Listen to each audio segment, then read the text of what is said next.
Hallo, herzlich willkommen, liebe Freunde der Chormusik, zu einem weiteren Video. Es geht heute wieder um Avid Sibelius und zwar um das Thema Text, Liedtexte, Lyrics, Textunterlegung, speziell im Fall Chormusik.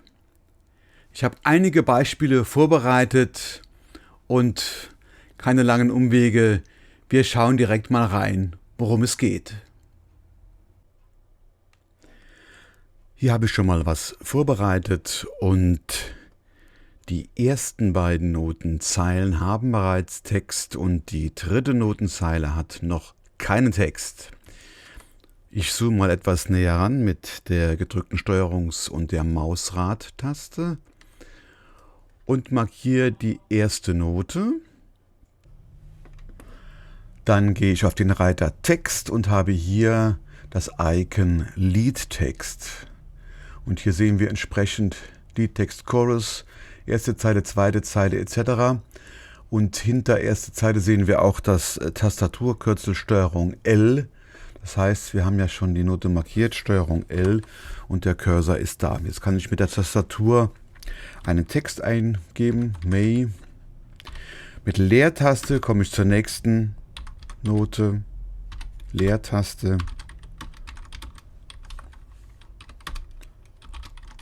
So, und jetzt das E, dann drücke ich den Bindestrich und komme dadurch zur nächsten Note, Ever Full. Ja, dann haben wir hier einen Fehler geschrieben und durch Doppelklick komme ich nochmal in diese Silbe hinein und kann die Korrektur vornehmen. Ja, wir machen den Text nochmal weg. Da gibt es auch verschiedene Möglichkeiten. Ich kann auch nochmal hier hinten Doppelklick machen und mit der Backspace-Taste einfach rückwärts alles löschen. Die andere Möglichkeit wäre, dass ich die einzelnen Silben oder Worte markiere oder mit gedrückter Steuerungstaste mehrere Silben oder mit gedrückter Shift-Taste. Ich mache mal kurz ein bisschen rückgängig, damit wir erstmal allen Text da haben. Mit gedrückter Shift-Taste kann man so ein Rechteck aufziehen und auch mehrere Silben oder eine Zeile markieren und dann löschen. Oder ich markiere den ersten Takt, drücke die Shift-Taste diesen Takt und habe den Bereich hier markiert und über Start, Filter, Liedtext, den wieder gelöscht. Eine andere Option, Text einzugeben, wäre, wenn wir Folgendes tun. Wir markieren diesen Bereich, also Klick auf die erste Note, Shift-Taste, letzte Note, dann habe ich diesen Bereich markiert. Unter dem Reiter Start, Filter, Liedtext kann ich dann diesen Liedtext markieren. Jetzt drücke ich Steuerung C für Copy, gehe hier auf die erste Note und drücke Steuerung V und auch dann habe ich diesen Liedtext einfach so direkt eingefügt. Aber es gibt noch weitere Methoden. Ich mache mal Steuerung Z, weg damit. Und zwar zeige ich euch mal, hier habe ich eine Textdatei, die enthält diesen Text. Den könnte ich mir jetzt auch von einer Webseite kopiert haben. Dann aber zuerst bitte in eine Textdatei einfügen, damit hier ein reiner ASCII-Text entsteht und sämtliche Formatierungen verloren gehen, die uns irgendwo was durcheinander bringen können. Markiere die erste Zeile, Steuerung C, und gehe nochmal auf die erste Note, Steuerung L, das ist das gleiche wie wenn ich unter Text, Liedtext, erste Zeile gehe, also Steuerung L. Und jetzt Steuerung V, dann wird dieser Text, der in der Zwischenablage ist, häppchenweise hier eingefügt und, was ganz kurios ist, das System erkennt sogar bei Ever die zwei Silben und macht automatisch den Bindestrich und die Trennung.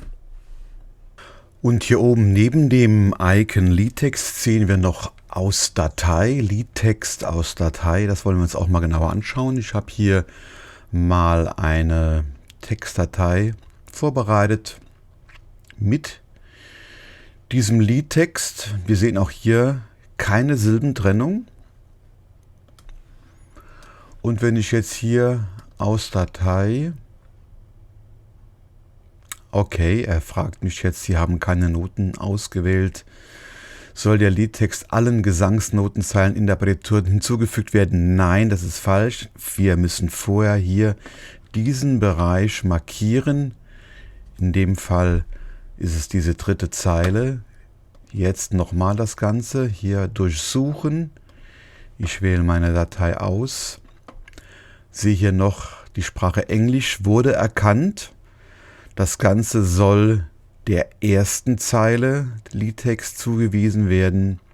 Eventuell vorhandener Liedtext würde zuerst gelöscht.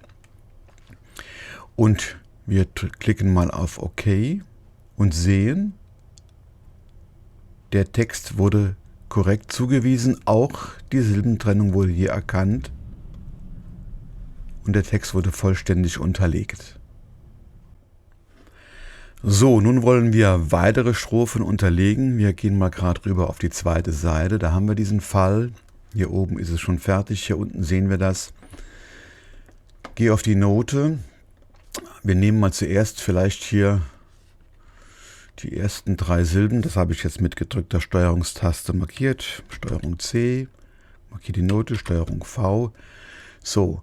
Und wenn ich die zweite Strophe, die könnte ich mir auch natürlich hier oben rauskopieren. Können wir auch mal machen. Oder ich markiere die Note, gehe hier, dritte Zeile und tippe es eben jetzt genauso ein. Nach der 3 brauche ich ein Leerzeichen. Da springt er ja normalerweise zur nächsten Note. Mit gedrückter Steuerungstaste macht er allerdings das Leerzeichen. Und ich kann noch die Silbe schreiben.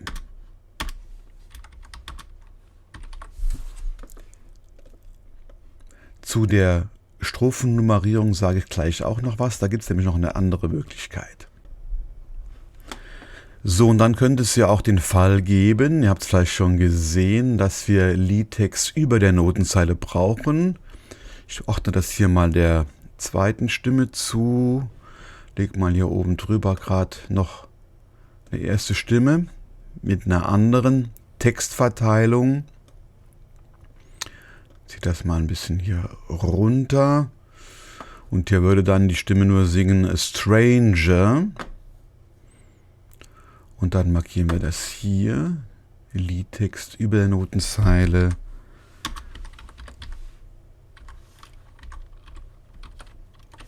Und hätten diese Möglichkeit mit dem Liedtext über der Notenzeile.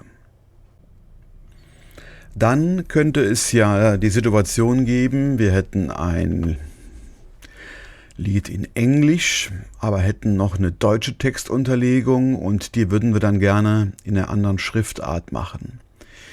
Jetzt können wir natürlich hier hingehen und könnten sagen, hier gedrückte Steuerungstaste, ich markiere die zweite Strophe, gehe auf Text, habe hier oben die Möglichkeit, zum Beispiel den Stil nach kursiv zu ändern. Ist allerdings bei größeren Werken dann sehr, sehr umständlich und aufwendig. Steuerung Z mache ich mal. Und wenn man jetzt mit Stilvorlagen arbeitet, die man exportiert und importiert, würden diese Änderungen nicht mit übernommen. Deshalb ist der bessere Weg, auf die Textstile zu gehen. Und ihr habt es jetzt vielleicht gesehen, ich schließe das mal nochmal. Ich habe jetzt ein Wort in der zweiten Strophe markiert, bin auf Stile gegangen und dann wird mir auch gleich schon der dazu passende Stil angezeigt.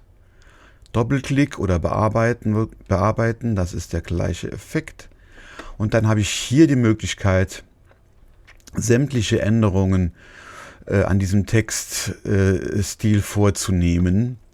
Wir machen es jetzt auch einfach nur mal hier sagen wir mal fettkursiv. So, und dann ist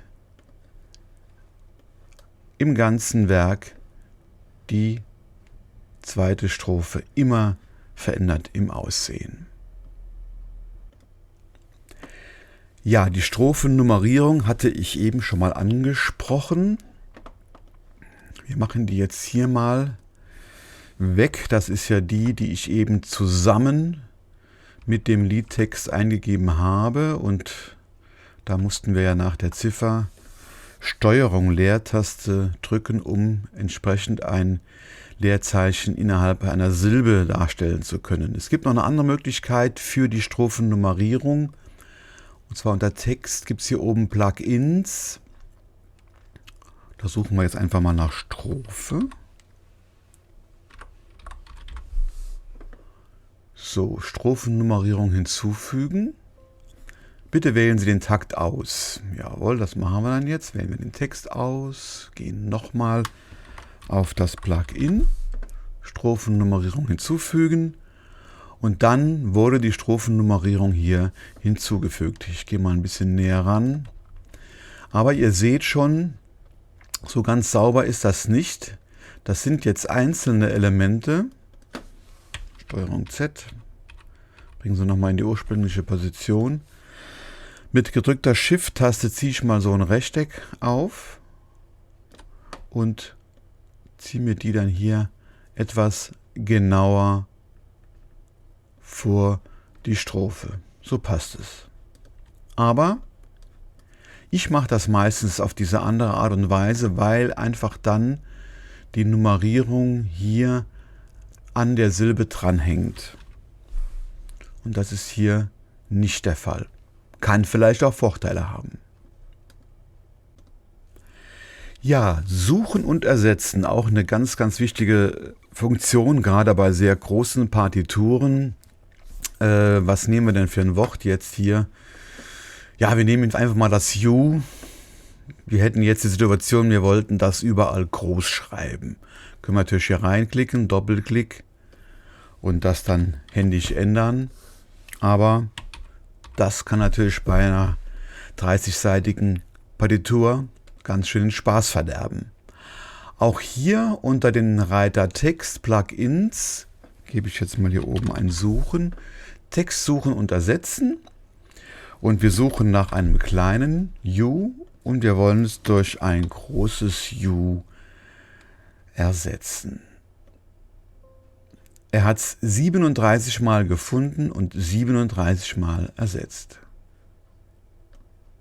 Da können wir es überall sehen.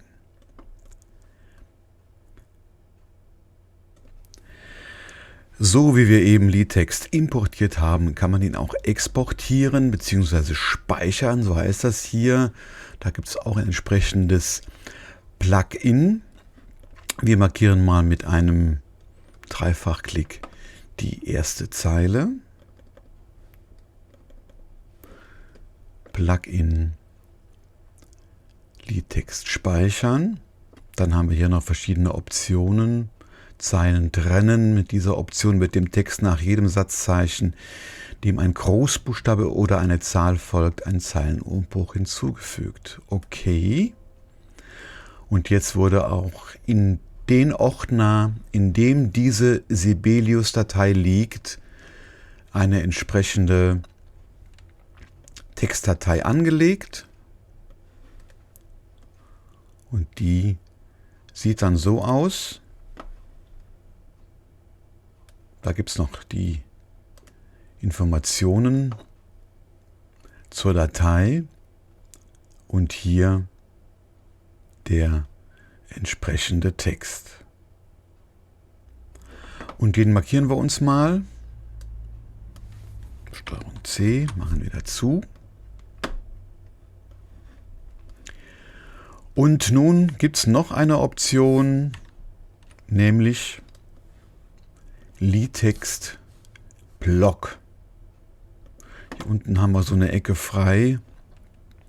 Habe ich jetzt reingeklickt, Steuerung V. Das ist dann noch in der Zwischenablage. Das Fenster ziehe ich mal etwas kleiner.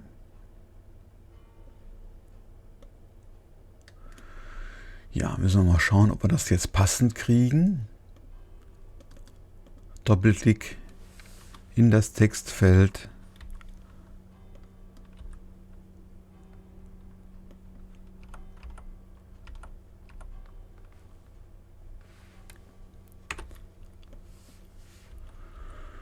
Ja, das muss man eben dann noch formatieren.